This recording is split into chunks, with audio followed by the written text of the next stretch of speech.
kita. Dialah yang memberikan fasilitas kesehatan dan perpanjangan usia, sehingga untuk kesekian kalinya kita berkesempatan menikmati keagungan Idul Adha sebagai hari besar untuk mengagungkan kebesaran dan kekuasaan Allah Subhanahu wa Ta'ala, memujinya dan bersyukur kepadanya. Maha besar Allah, Maha agung Allah. Salawat dan salam mudah-mudahan senantiasa tercurahkan bagi junjungan kita Nabi besar Muhammad sallallahu alaihi wasallam. Selanjutnya kami mengajak kita sekalian berusaha secara maksimal untuk meningkatkan kualitas iman dan ketakwaan kita kepada Allah Subhanahu wa Ta'ala. Allahu Akbar, Allahu Akbar, Allahu Akbar, walillahil hamd. Bapak-bapak, ibu-ibu, saudara-saudara sekalian yang dimuliakan oleh Allah, pada tanggal 10 sampai 13 Zulhijjah, umat Islam dari segenap penjuru dunia mengumandangkan takbir dan tahmid, mengagungkan asma Allah, Tuhan seluruh sekalian alam. Gemuruh suara takbir di mana-mana, menyatakan betapa kerdilnya manusia di hadapan Allah Subhanahu wa Ta'ala. Ucapan takbir telah menyentuh kalbu, yang bermakna sebuah kesaksian bahwa tiada yang besar kecuali Allah, tiada yang wajib disembah kecuali yang Maha Pemurah. Pernyataan tahlil bagaikan derap langkah yang tak pernah henti, membersihkan segala kotoran, penghapus segala dosa, dan mengikis kemusyrikan dengan kesadaran bahwa kesenangan dunia tidak akan bertahan lama. Matahari yang bersinar tidak selamanya bercahaya. Jagat raya yang fana ini selalu berubah dan tidak akan abadi. Yang abadi hanyalah Allah Subhanahu wa Ta'ala. Allahu Akbar, Allahu Akbar, Allahu Akbar, walillahil hamd. Pengundangan tersebut merupakan realisasi rasa syukur sebagai ungkapan kesadaran kalimat keyakinan serta merupakan panji-panji kemenangan dan kejayaan umat Islam. Dan setelah itu kita memuji Allah Subhanahu wa Ta'ala dan bersalawat kepada baginda Rasulullah sallallahu alaihi wasallam. Marilah sejenak melihat ke kiri dan ke kanan kita. Mari kita periksa orang-orang yang kita cintai, yaitu ayah, ibu, saudara, kekasih, istri dan anak-anak kita, sahabat tercinta, teman kerja kita, tetangga kita dan handai tulang kita. Adakah di antara mereka yang tidak sempat berkumpul bersama kita di sini? Adakah di antara mereka yang sudah meninggalkan kita untuk kembali kepada yang Maha Suci? Kemana ayah dan ibu kita yang tahun lalu menyambut uluran tangan kita dengan tetesan air mata kasih sayang? Kemana kakak dan adik-adik kita? Kemana istri kita? Kemana suami kita yang dulu pernah mengucapkan selamat hari raya Idul Adha? Ya Allah, mereka kembali kepadamu. Mereka kembali ke kampung yang abadi yang tidak akan pernah kembali lagi. Terimalah mereka di sisimu ya Allah, radiyatan mardiyah. Engkau senang menyambut mereka dan mereka senang berjumpa denganmu. Curahkanlah kasihmu kepada ayah ibu kami. Gabungkan mereka dengan orang-orang yang engkau beri nikmat kepada mereka, bersama para nabi, para siddiqin dan syuhada dan orang-orang yang soleh ya Allah. Allahu Akbar, Allahu Akbar, walillahil hamd. Berdasarkan makna yang terkandung dalam kalimat takbir, tahlil dan tahmid yang kita kumandangkan pada hari ini, mewajibkan setiap diri untuk tidak henti-hentinya bersyukur kepada Allah Subhanahu wa Ta'ala. Istimewa bagi kita bangsa Indonesia, di mana kasih Allah dilimpahkan dalam bumi pertiwi yang indah, permai dan kaya raya ini. Kesemuanya itu telah menarik perhatian bangsa asing untuk menjajah kita selama 3,5 abad lamanya. Alhamdulillah dapat direbut kembali dengan semangat persatuan yang membajak dan pengorbanan besar yang tak ternilai harganya. Pada hari ini kita diingatkan kepada dua peristiwa besar yang sangat menggugah perhatian umat Islam seantero dunia. Kedua peristiwa itu adalah yang pertama, kegiatan ibadah haji di Makkah Al-Mukarramah. Tanpa diundang, tanpa dipaksa, berjuta umat Islam dari segenap penjuru mata angin berkumpul di Makkah dalam suasana damai dan bersahabat. Mereka berjamaah dalam beribadah dengan segala manasiknya, bersatu dengan niat yang sama, dipersatukan oleh panggilan Allah Subhanahu wa taala. Walillahi 'alan nasi hajjul baiti man istata'a ilaihi sabila wa man kafara fa innallaha ghaniyyun 'anil 'alamin. Mengerjakan haji adalah kewajiban manusia terhadap Allah. Itu bagi orang yang sanggup mengadakan perjalanan ke Baitullah. Surah Al-Imran ayat 97.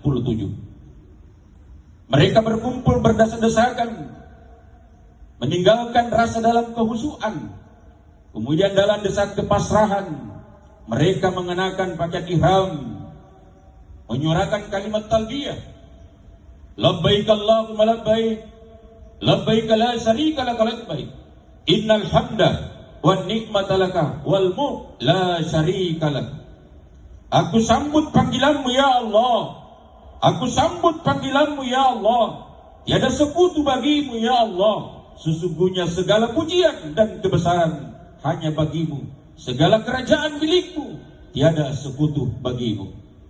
Apa kegerangan yang menarik bagi berjuta umat Islam berkumpul di haribaan tanah pasir berdebu itu, di bawah sengatan sinar matahari. Pertanyaannya bukan menarik tidaknya mereka pergi beribadah, menunaikan perintah Allah Subhanahu wa taala. Namun ibadah haji bukan meraih status, bukan sekedar pakaian sorban dan peci putih, akan tetapi ingin membuktikan kepatuhan kepada firman Allah yang diikrarkan dalam bacaan setiap kita salat. Qul innas salati wa nusuki wa mahyaya wa mamati lillahi rabbil alamin. Sesungguhnya salatku, ibadahku, hidupku dan matiku hanya untuk Allah semata. Surah Al-An'am ayat 1, 2. Lebih jauh lagi, di samping menguasai rukun manasik ibadah haji, yang tak kurang pentingnya ialah setiap orang berhaji harus mengetahui dan paham betul tentang hikmah dan lambang-lambang apa yang tersimpan dari kegiatan ibadah haji tersebut. Di antaranya yang pertama, 1, Ka'bah sebagai pusat kegiatan ibadah, melambangkan tentang keesaan Allah Subhanahu wa taala. Beribadah menuju tempat yang satu oleh berbagai bangsa dan suku dengan niat yang sama. Yang kedua, pakaian ihram, pakaian yang biasa membedakan tingkat dan status seseorang, apakah dia kaya atau miskin, orang besar atau orang biasa, dilepas dan ditukar dengan pakaian ihram. Dengan mengenakan pakaian ihram, tingkat dan status semua orang di sisi Allah Subhanahu wa taala akan menjadi sama, yaitu sama-sama hamba Allah Subhanahu wa taala.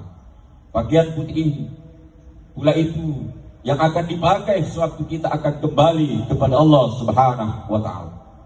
Yang ketiga, tawaf keliling Ka'bah melambangkan bahwa segala aktivitas hidup berpusat kepada Allah Subhanahu wa taala dan melaksanakan suatu pekerjaan apa saja bentuknya, dimulai dengan menyebut namanya, berkeliling-keliling Ka'bah seperti tata surya yang berpusat pada matahari. Kita ditarik oleh gaya magnet kekuasaan Allah Subhanahu wa taala. Yang keempat, sa'i, yang berarti usaha hidup harus berusaha. Tidak akan ada hujan emas dari langit sebagaimana yang dilaksanakan oleh Siti Hajar sewaktu ditinggal pergi oleh Nabi Ibrahim alaihissalam. Beliau bolak-balik mencari air untuk bayi yang sedang kehausan dan kepanasan, akhirnya memancarkan telaga Zamzam atas izin Allah Subhanahu wa taala yang dapat diminum oleh jamaah haji sampai hari ini. Yang kelima, bolak-balik dari Safa dan Marwah melambangkan bahwa berusaha dimulai dari Safa yang artinya suci, dan sampai Marwah artinya puas. Mulailah berusaha mencari rezeki dari yang suci, dengan niat yang suci, dengan cara yang suci. Jangan dicari oleh yang tidak benar, atau menghalalkan segala cara. Dengan berpuas dirilah atas apa yang diberikan oleh Allah Subhanahu wa Ta'ala, dengan cara bersyukur kepadanya. Yang keenam, Arafah, yang artinya pengenalan jamaah haji yang wukuf di padang Arafah, baik orang kaya maupun orang yang miskin, mengenali sedalam-dalamnya tentang jati dirinya, kemudian minta ampun kepada Allah Subhanahu wa Ta'ala segala keterlanjuran berbuat dosa selama hidupnya, selaku manusia yang serba lemah dan mudah terjerat oleh dosa. Yang ketujuh, Hijr Ismail adalah tempat di mana Nabi Ismail dan Siti Hajar ditinggal oleh ayahnya Nabi Ibrahim alaihissalam yang kehausan dan kelaparan. Disitulah menginjakkan tumit malaikat Jibril dan mengeluarkan air Zamzam, dan juga Hijr Ismail adalah bagian dari Ka'bah dan pintu surga. 8. Air Zamzam adalah air dari surga yang dialirkan ke dunia sebagai obat dari segala penyakit pada diri manusia, menghilangkan dahaga serta mengenyangkan perut yang lapar dan penawar dari segala penyakit. Yang kesembilan, Hajar Aswad adalah batu hitam jenis batu rubi dari surga, terdiri 8 keping yang terkumpul dari dan terikat dalam lingkaran perak, dan dicium sejak Nabi Ibrahim alaihissalam, dicium para sahabat, dicium oleh Rasulullah sallallahu alaihi wasallam, dan ketika kita menciumnya kita membaca Bismillahi Allahu Akbar. Ibarat ketika kita mencium Hajar Aswad itu berciuman langsung dengan baginda Rasulullah sallallahu alaihi wasallam. Dan siapa yang pernah bersentuhan dengan kulit Rasulullah, maka haram disentuh kulitnya oleh api neraka. Maka beruntunglah yang diberikan izin mencium Hajar Aswad, diberikan jaminan oleh Allah Subhanahu wa Ta'ala, diharamkan kulitnya disentuh oleh api neraka. Allahu Akbar, Allahu Akbar, Allahu Akbar, walillahil hamd. Yang ke-10, bercukur atau bertahallul. 3 lembar rambut kita atau bulu yang ada pada diri kita, dengan niat jadikan buluh-buluh kita menolak dari api neraka. Yang ke-11, Taman Raudah. Taman Raudah adalah satu dinding rumah Rasulullah dengan masjid Rasulullah, itulah Taman Raudah. Rumah Rasulullah dengan masjid satu dinding dengan Rasulullah sallallahu alaihi wasallam. Siapa yang memasuki Taman Raudah sama dia memasuki taman-taman surga. Siapa yang berdoa di Taman Raudah, makbul doanya, diterima oleh Allah Subhanahu wa Ta'ala. Siapa yang salat di Masjid Raudah sama dia salat di Melaka 100.000 rakaat. 12. Multasam adalah pintu Ka'bah, tempat dikabulkannya doa. Tiada ada satupun doa hamba yang tidak dikabulkan oleh Allah Subhanahu wa Ta'ala, siapa saja yang berdoa di pintu Ka'bah. 13.